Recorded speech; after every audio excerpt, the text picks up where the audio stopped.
thank you. My name is Tomasz Osiejuk. I know it's hard to pronounce.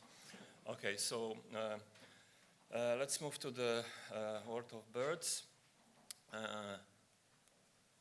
how it's working. Okay, so Song of Birds is one of the best studied model of acoustic communication. So there is a lot of papers. So you may think that it's probably everything was already studied, but this is not true. There are still some gaps. And even if we focus on the main function of male songs, which is territorial defense, still not all aspects were thoroughly tested. So, but it's known that the Song of Males is the first line of territorial defense. It was proved in very nice experiment with the red-winged warblers in the 70s by Pig, who just muted individuals and they cannot sing and cannot defend the territories. A few years later, John Krebs studied great tits. He just removed males from territories, replaced with the speakers and played songs. And these songs were able to defend territory, at least for some times.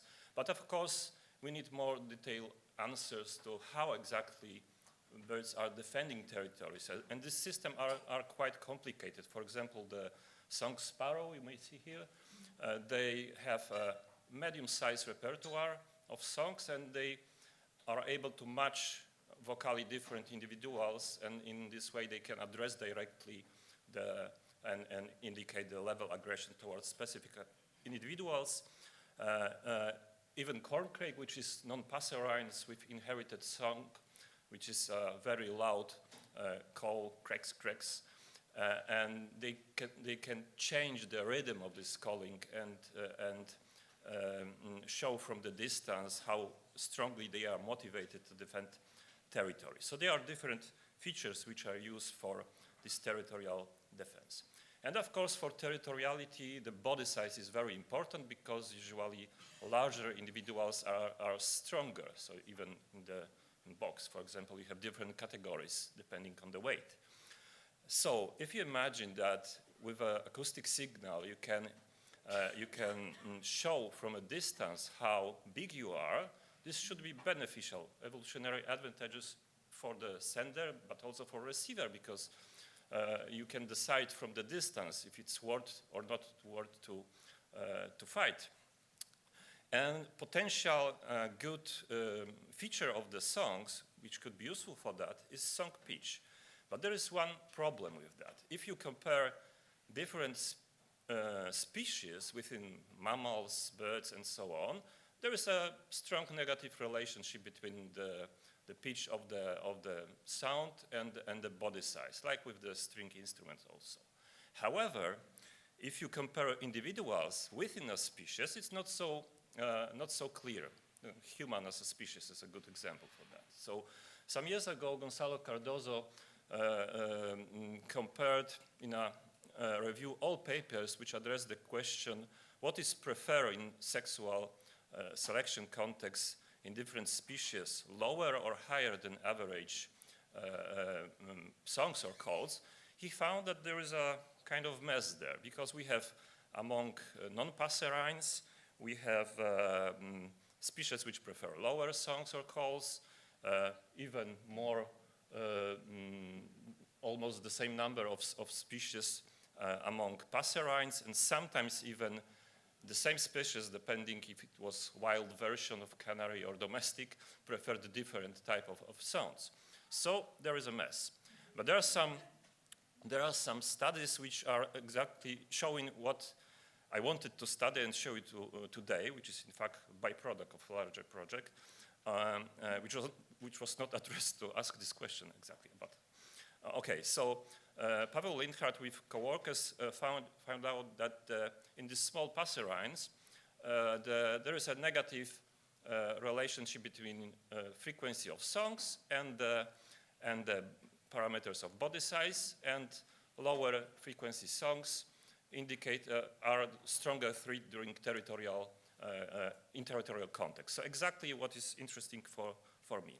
Our studied model are wood doves from genus Turtur, which are living only in sub-Saharan Africa. So we were studying these 5 species for different purposes for the last few years. And today I will focus only on 2 species. One is Turtur berberi, or blue-headed wood dove, which is living in forest of the usually west part of Africa, and emerald spotted wood dove, which prefer savanna habitat, is a little bit smaller. And we conduct experiments in 2 countries, one in Ghana, and in Kakum National Park, and one in Lake Mburo in Uganda on these 2 species. The songs are quite long, so I will not play it now, but at the end you may hear them. They are very similar. They are quite simple. These are notes which are completely unmodulated or sometimes a little bit modulated. And what was interesting for us is a very high repeatability of all parameters, in fact, of these songs in all these species. So on this picture, on these spectrograms, so you have just 3 examples of 3 males from each species, and colors indicate the same individuals. So as you can see, there are only a small numbers usually in the number of syllables in the ending part.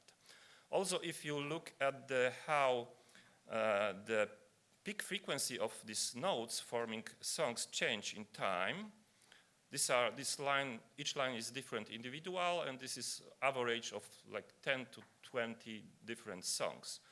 So there are consistent differences between males, as you can see. Males are just random.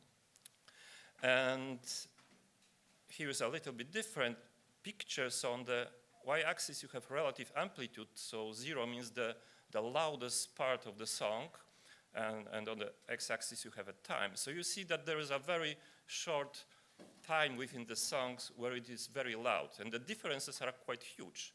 So maximum are even more than 30 decibels. So this is the place which we can call which is making the pitch of the songs. And we found that there is that all body size parameters for the blue-headed wood doves were negatively correlated, but not very strong sometimes. But the body condition, which is just body mass divided by the tarsus, was quite strongly negatively correlated. In case of the emerald spotted wood dove, the body condition was also negatively correlated with peak frequency, but other measurements were sometimes negatively correlated, sometimes positively. As you can see, the sample size is quite small still, because it's quite hard to record them after catching with this antenna on the back. Okay, so in this study we wanted to find out in experiment how birds respond to territorial strangers which differ in the pitch of the song. So for that we used songs with change peak frequency, and there's this measurement called peak frequency ratio. 1 means that the pitch of the song of the focal male and the playback is the same. Lower value means that the focal male has lower song. Okay, the playback experiment design was quite simple, the same we used in the last few papers published on this group. So first we found territories, then we did the playback of 10 songs during 5 minutes, and observed birds during the playback and after the playback. What is important in this experiment is noticing the flights toward the speaker and the time spent close to the speaker. And the differences between experiments with these 2 species were because of the habitat mostly. So in the forest the distances were longer, so we started experiments in a longer distance from a male than in savanna. And in case of the blue-headed wood dove in forest, we also tested each male twice in random order with both treatments. Because of densities of birds, in case of emerald wood-spotted wood dove, we decided to test each male only once. The peak frequencies of both species, as you can see, there is a small overlap, but larger species has lower frequency songs. So we prepared the playback from songs of unknown strangers from the same population for each species. So we just took random song of the stranger and move it to the lower or higher quartile. So as a result, we have songs of low pitch and high pitch. in comparison to average of the focal males, but they were within special normal distribution of frequency. Okay, let's move to the results finally. So in case of the blue-headed wood dove, so we measured several, and the same for both species, measure of response, like number of songs during, after playback, flights, latency to response, and so on. And after principal component analysis, we obtained two components. And the first was everything related to approaching was affected by this in red color. And we found that males which responded to lower frequency songs were less likely to approach the speaker. They stayed in a distance, and sometimes we even have had such situation that they stopped singing, and all males around, which were even 100 meters from the speaker, also stopped singing. So they sometimes really afraid such low frequency songs. If we added to the model also the peak frequency ratio and all potential interaction, the model was even better and is showing the relationship between this approaching and peak frequency ratio interaction with the treatment. So I will show one picture more about that. But let's move to the emerald spotted wood dove. So we also calculated the principal components because the data set was quite suitable for that. We had roughly the same components. First was related to approaching. However, here there was a difference in what means the faster approaching, so in this case. Okay, and we found the simplest model, which included only the treatment, showed that we have the same effect, which means that in case of low frequency playback, more males stayed in a distance from the speaker, while in the high frequency playbacks, males sometimes came very close. However, where we added the peak frequency ratio and the interaction term to the model, all these significant values disappeared. Okay, however, it was probably, this is an effect of the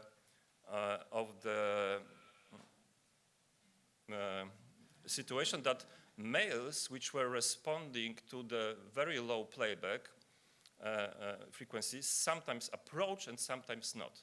So we have like a bimodal distribution here, so we would like to test this in more details this year, I hope, in South Africa, by the way, this time. Okay, but anyway, if you compare the relationship between peak frequency ratio and approaching, which now is presented in a way where you can just compare both species. So we can see it's quite clear.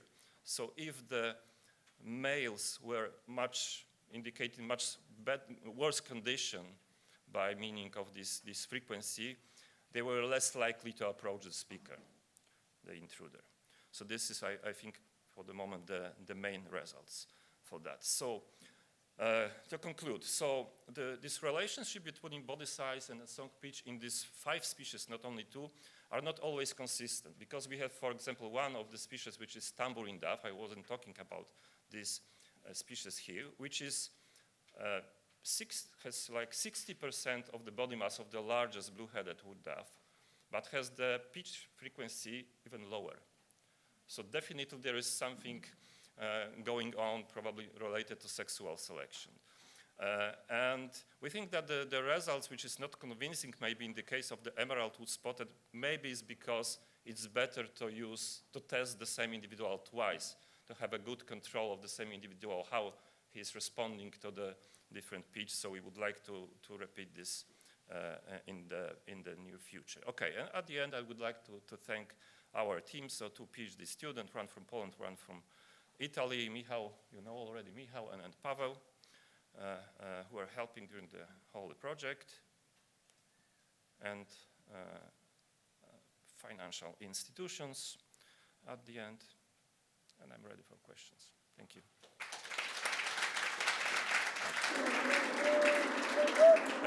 song.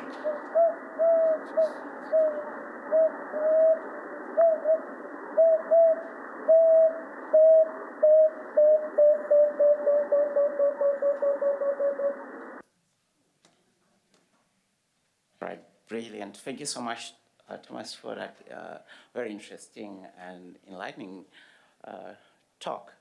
When you're presenting, I felt like, oh, only if we can do this for marine mammals, because we can't see them and see the size and do all of this cool stuff that you did for your study. Alexander, I'll open the floor for a quick question from you. Thank you, Tomasz. Do you know anything about how the females respond to these songs and the differences in frequency? It's not for a quick answer. So we found, and this is not described, that males, at least of this emerald wood spotted, they have completely different song, which is sung where the female is close, which is longer and consists of slightly different syllables even. So to my knowledge, they was not described. All right, thanks, Tomasz. Please feel free to talk to Tomasz during break and so on. Thank you.